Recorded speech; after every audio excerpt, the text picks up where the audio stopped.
All right, hello everybody. I did want to get a video out here this afternoon that discusses the whole idea of standard deviation. I've brought it up in the Slack group the last few days, and I've had a number of questions come in asking for more details on what does it mean when I say 1, 2, 3 standard deviation moves. So I want to review the whole concept here, walk you through some real examples, some live examples of trades that we're in, so you can see how this is applied. How does it impact the trades that we're taking here going forward? So let's just briefly talk about the idea of standard deviation. I'm going to start with a slide of the bell curve here. When I talk about this whole idea of standard deviation, all we're talking about is where the largest number of occurrences fall. Meaning, if we're looking at the stock market, how often does a stock stay inside of a defined range versus make a big move higher or lower? You can apply this idea to anything in the business world, in the sporting world. It doesn't matter. It just takes a look at all occurrences and it slots the outcomes of all occurrences in a range to tell you how often these events happen. If you take a look at the bell curve, you've got different shades of blue here. And what I want to start out doing is by talking about the middle section here, that dark blue range. We've got the midline here. We've got the mean. And then on the right side, we've got 34.1%. And on the left side, we've got 34.1%. What that's telling us is 68.2% of all occurrences. So just over 2/3 of the time, you're going to find a stock trading inside of a defined range. Okay, that's where most occurrences fall. As you start to go farther out to the right, you've got this lighter shaded blue area. It's 13.6% of all occurrences. Then you've got 2.1% and 0.1%. What those numbers represent, going out 1 standard deviation, 2 standard deviations, and 3 standard deviations. So when you apply that to a stock like Apple, for example, we know that 68.2% of all occurrences will fall inside of this defined range. However, we know that there's still 1/3 of the time where we're going to fall outside of that range. And on the upside, it can happen if you go out 1 standard deviation, you've got 13.6% of all occurrences will fall outside of that range on the upside. If you start to go out 2 standard deviations, that only represents 2.1% of all occurrences. And if you go out past 3 standard deviations, only 0.1% of all occurrences will fall outside of that range on the upside. That's going to happen if the stock makes a huge move to the upside. The exact same scenario can happen on the downside as well. When you go out 1 standard deviation on the downside, 13.6% of all occurrences will happen outside of that range on the downside. If you start to go out 2 standard deviations, 2.1% of all occurrences will fall outside of that range on the downside. And then if you go out 3 standard deviations on the downside, only 0.1% of all occurrences fall outside of that range on the downside. What is our takeaway here? If we start to see stocks get to these types of extremes, on the upside, we've got a lot of stocks that are very overbought. How do I measure that? I'll show you some charts in just a moment, but you're going to see a lot of stocks that are at 2, 3, some 4 standard deviation moves on the upside. When you start to see that, less than 2% of all occurrences will fall outside of this range on the upside. If we're trying to put the odds in our favor, if we initiate a new bullish trade right now, what I am banking on is the outcome continuing to the upside. If I'm expecting that trending move to the upside to continue, which is only going to happen less than 2% of the time. The odds do not favor that sort of an outcome. Now, that doesn't mean the stock has to immediately reverse, does not mean we have to completely fall apart. That's not it at all. But when you start to hit these types of extremes and go out 1, 2, 3 standard deviations, in most cases, when that happens, you'll start to see a period of consolidation or even a reversal in the other direction. Right? So now let's take this and let's bring it over to current market conditions. What we have taken is that whole idea of the bell curve, and we have applied it to a custom indicator that we call the pulse indicator. And it's the red, yellow, and green histogram down at the bottom. This is just a 195-minute chart of Apple. And I'll get that data window out of the way so you can see it. What we've done is when price action is trading between the midline and the 1 standard deviation move. So again, when it's trading in this dark blue section, our histogram down at the bottom is going to plot red. If price action is between a 1 and a 2 standard deviation move, it's going to plot yellow. If it's trading between a 2 and a 3 standard deviation move, it's going to plot green. And if we get past a 3 standard deviation move, it's going to plot blue. Now, look what happened here. If we take a look back in March when we saw that extreme market sell-off, we actually got a green reading on the pulse indicator, indicating that we're at between a 2 and a 3 standard deviation move on the downside. Now, all of a sudden, we're in this range right here. Only 2%, less than 2% of all occurrences fall outside of that range on the downside. We were at a period where we're oversold. Price action found some support, and obviously we can see what's happened since then. I mean, we have seen a significant historic bounce to the upside. Well, now we flipped it around, and now we have Apple trading with a bunch of yellow pulse bars, indicating that price is between a 1 and a 2 standard deviation move on the upside. It's overbought. Doesn't mean Apple can't move higher from here. It just means the odds don't favor it continuing at this pace. Odds favor either a period of consolidation or a pullback to the downside. So my interpretation here and how it impacts how we trade, I want to be very cautious on the upside. Doesn't mean I won't take a bullish trade. I just want to be very cautious with how I do it. Okay, cut some risk, trade smaller position sizes, try to trade those names that have seen pullbacks, right? Apple, we just have seen no pullbacks. I mean, it's just been a straight shot to the upside.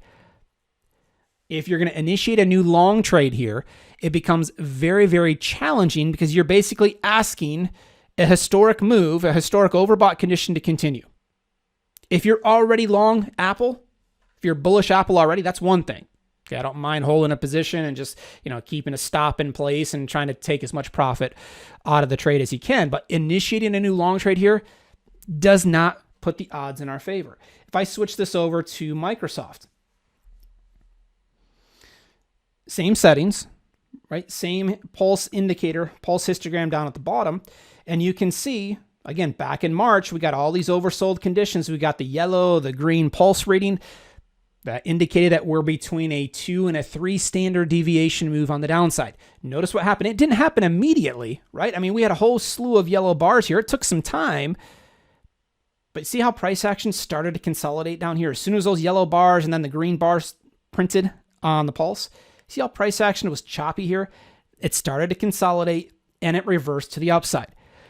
Fast forward to current market conditions and notice that we have the yellow pulse bars over here on the right. That indicates that we're overbought. We're at between a 1 and a 2 standard deviation move on the upside. The pattern typically will lead to either a period of consolidation up here or even a reversal to the downside. The exact same scenario to what we saw back in March, just in reverse. Right now we're overbought looking for a pullback. Doesn't mean you can't be bullish on Microsoft, but if you're going to initiate a new long trade here, you're just going to do so without the odds in your favor.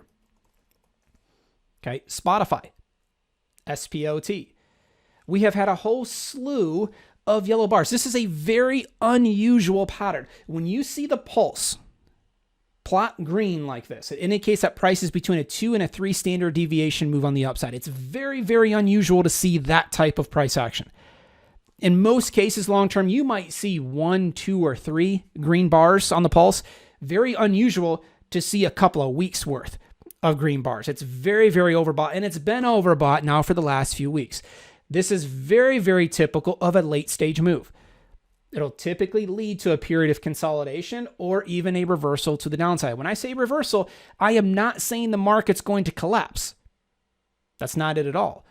But if we can get a nice healthy pullback, there's things that we can do to benefit from that. The problem has been here lately, we have just seen no reversals at all. The price on some of these stocks have just continued to move higher. On these tech stocks, and these prices are extreme. I mean, we continue to get these stocks up 2, 3, 4% every day. It's very difficult when you get into this environment because we're in a historic move. Hindsight's always 20/20, right? Being bullish the last couple of months, would have paid off in a huge way. We don't have the benefit of hindsight as traders. We have the current conditions. We have the current price action and the current indicators, the current indicator readings. And what we're looking at now is, no one knows what's going to happen here a couple weeks from now, a couple months from now. We just don't know. But looking at the numbers, looking at the statistics, if I'm placing trades now, I want to lean neutral, more neutral to bearish here, because we're at so many strong extremes. It doesn't mean that the market has to reverse immediately. Again, when I talk about the bell curve, when you start to go out on this bell curve here, 2-3 standard deviation moves, the numbers are not great, right? Only 0.1% of all occurrences fall outside of a 3 standard deviation move. Key point there is it's still possible. It's just not probable, right? So we have to know that, yes, extremes in stocks, it's going to happen, right? We know it's going to happen in both directions, and we've seen that so far this year in both directions. So when we start to talk about, selling call spreads and putting on credit spreads, this is why we're doing it. If I sell a call spread here, it allows me to put on more of a neutral to bearish trade, right? Put on a risk-defined trade that would benefit from some of these patterns getting tired. And that's why we've been taking the approach that we've taken. The problem has been here lately, this historic move just continues. And it's very much led by a small group of names. It's led by the NASDAQ, and it's led specifically by a small group of tech names. Apple, Amazon, Microsoft, Facebook. It's the FANG stocks. If the market loses those stocks, I think it's going to be very difficult for the rest of this market to hang in there. There's a lot of other areas of weakness. We just haven't seen any weakness in those tech stocks, and that's what we need. I mean, the Apple, Amazon, Microsoft, they're such a big part of the index products. The S&P 500, for example, you take a look at SPY. In theory, it should be driven by the price action of 500 stocks. It's not. I mean, technically it is, but it's heavily driven by what Apple does, by what Amazon does, by some of these big tech stocks that are now such a big part of the index products. That's really all you have to keep track of. What is Apple doing? If Apple's up, the overall market's going to be okay. If Apple starts to sell off, that's going to lead to weakness in other areas. So it's certainly been an incredibly challenging market because we've had no two-way price action to speak of. The only way to do it here is just to continue to chase higher every single day. So we know that over time, markets will always normalize. They always do. Whether you're overbought or oversold, things will always normalize. Doesn't have to happen immediately, and it can get painful when it doesn't normalize immediately. But when this thing turns, I don't need the market to collapse. I don't need it to go back to the March lows. That's not what I'm looking for. What I am looking for is some healthy two-way action where you don't have to chase all-time highs on a daily basis. If we take a look over at, let me just bring up, let's see here, see if I've got one up. Let's go over to the daily chart. I mean, you take a look at the volume as this market continues to move higher. I mean, the volume has dropped off a cliff.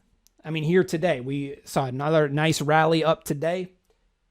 53 million shares traded on SPY. That is a fraction of what we saw back in March and April on the downside. I mean, the volume continues to contract in a big way. So it's, again, we're seeing a lot of warning signals, a lot of signs of a late stage move. But again, until price action breaks, specifically on some of those tech stocks, we're just going to continue to see a lot of these dips bought. We're just going to continue to see that grind to the upside. So all eyes are going to be on the tech sector here over the next few weeks. That's exactly where we're going to be looking. If you need more detail on the whole idea of standard deviation or any of our open positions, certainly let me know. I'll get another video out here this week with more details on our open positions. So I'm going to wrap this video up here. Enjoy your evening, everybody, and I'll be back with you here in the next couple of days with our next round of alerts.